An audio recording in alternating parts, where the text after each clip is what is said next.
Moving forward with our investigation into the social lives of adolescents and emerging adulthood, Chapter 9 will look specifically at love and sexuality. We'll start by looking at relationships, what relationships look like during the teenage years and our emerging adult years. Video 2 will then look at the formation of romantic relationships as well as breaking up, and Video 3 will focus on adolescent and emerging adulthood sexuality. So we want to start by looking at some of the primary characteristics of relationships during adolescence. From a historic perspective, we've actually seen a lot of changes more recently in how adolescents approach romantic relationships. In the past, love during adolescence was much more formalized. There were rules to follow, chaperones, and very strong expectations that came with even beginning a romantic relationship. We used to call this courting, or kind of testing out the waters for a future marriage partner. Gender norms, of course, used to also be much more regimented than they are today. Today's adolescents have a much less formal experience, and because of that, there tends to be more individual differences between or from one relationship to another. You'll see some people describing their relationship as just hanging out or just talking, and another couple who describe their relationship as very serious and committed. We also see fewer formal dating activities, where instead of going to specific events together or participating in larger social gatherings, we see teenagers just spending time together, going to less formal events, hanging out, and doing more previously friendship-based activities where there's not a lot of foreplanning, you're just spending time together. So, dating in today's world looks very different than it used to. Let's talk about some statistics in terms of how common romantic relationships are during this developmental period. We know that throughout adolescence, from middle school through high school, dating or having romantic relationships becomes increasingly common. By the end of 7th grade, about 17% of teenagers have been in at least one relationship. By the end of 11th grade, that number goes up to 44%. About 80% of 11th graders have had at least one romantic relationship at some point in their life. So, it is more common than not to be involved in a romantic relationship. It's a very critical part of the teenage experience. One thing I want to mention here is that there are cultural differences. For example, Asian Americans tend to not begin dating until after their peers. Part of the reason for this comes from more strict regulation by parents and higher levels of respect for the opinions and values of parents that we see in Asian American culture. There are other reasons to delay dating. Many religious families don't approve of dating during the teenage years, with the idea that there's no point to it unless you're ready to get married. And then, of course, there's even families that discourage it for academic reasons, where they don't want their child to be distracted from their schoolwork. Regardless of that, we still see about 80% of teenagers dating at some point during their middle and high school years. So why? Why does this happen? Why is dating such a common part of the adolescent experience? The most commonly reported reasons for forming relationships are the following. They're fun. We enjoy having them. They make us happy.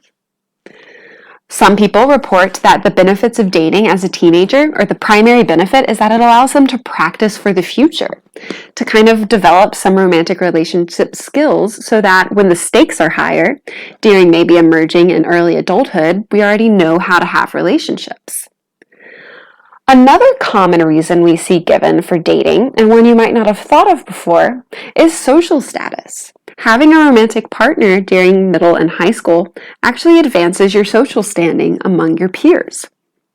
So we see people forming relationships solely for that reason sometimes. Of course, companionship and intimacy are also common, although they tend to be less important early on during adolescence.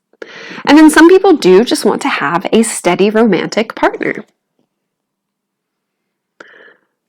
As I mentioned earlier on during adolescence, those more higher level reasons for dating are less common. We see people being more likely to report forming a relationship just because it's fun and enjoyable or to improve their relationship status. And then as we age, we start to shift towards those more intimacy-based requirements or reasons. So by the time we enter into emerging adulthood, reporting a desire for intimacy takes over as the most important reason for forming a relationship. So, how then do adolescents and emerging adults choose who they want to date?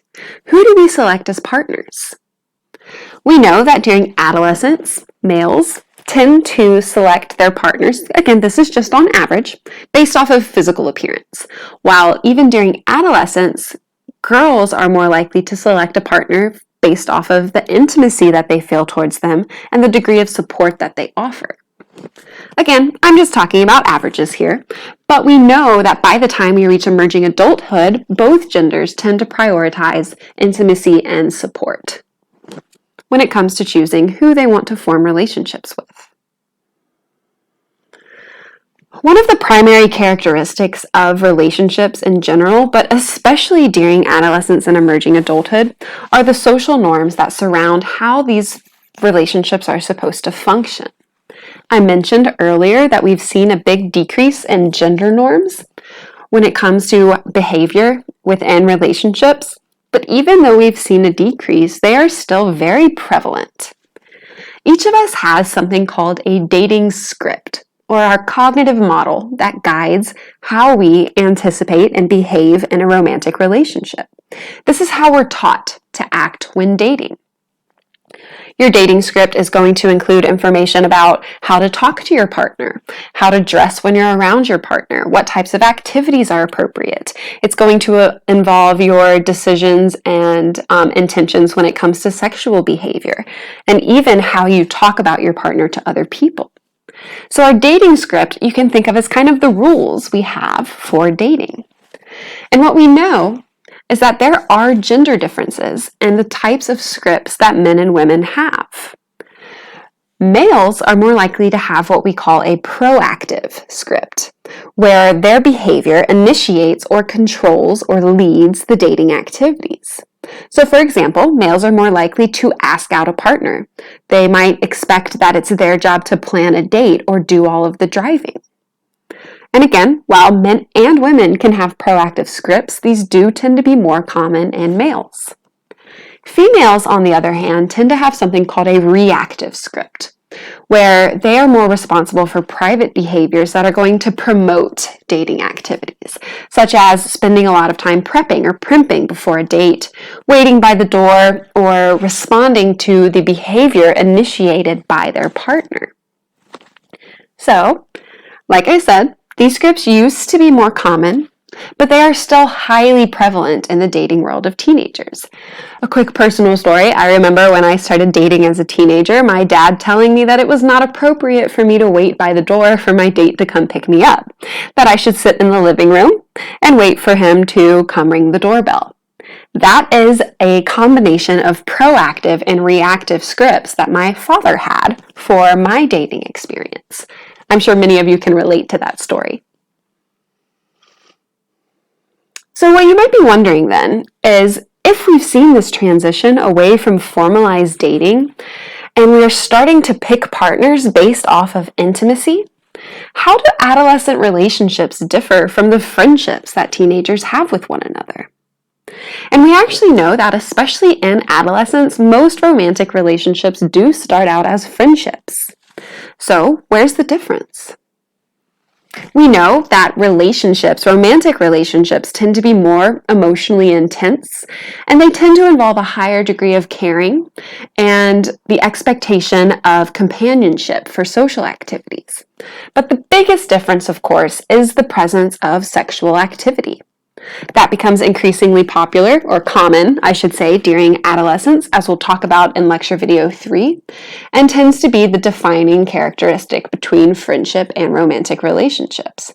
But that's not necessarily the only distinction. We've seen an increasingly common prevalence of friends with benefits during high school. So sexuality isn't the only distinction here. So we also want to focus on that more intense emotional experience, that higher degree of caring that you're going to feel more so than in a friendship, and the opportunity to have a companion at specific social activities like prom, like going to a movie, and so on and so forth. So, what do we know about the outcomes of romantic relationships during adolescence?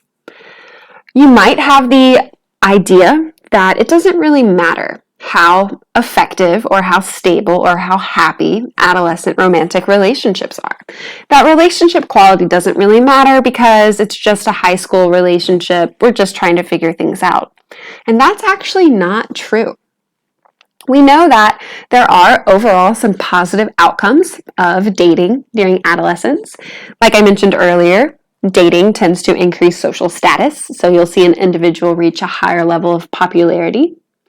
And we also see people in satisfied relationships showing better self-image or self-confidence, as well as better relationship competence. So we are developing skills, and in some instances, improving our psychological well-being. But that is only for relationships that have positive qualities. Unfortunately, when we see relationships that have low relationship quality, dysfunction between partners, we see higher rates of depression and even substance use. These outcomes depend not only on relationship quality, but also on age. We know that early starters, or individuals who start dating before 15, on average, not always, but on average, tend to be more likely to show these negative outcomes. But regardless of your age, if you are in a bad relationship, you are more likely to develop some of these negative outcomes. So we definitely should care about the quality of teenage relationships and even promote healthy relationship behaviors when we can. That brings me to the end of video 1. Video 2 will pick up with looking at Sternberg's theory of love.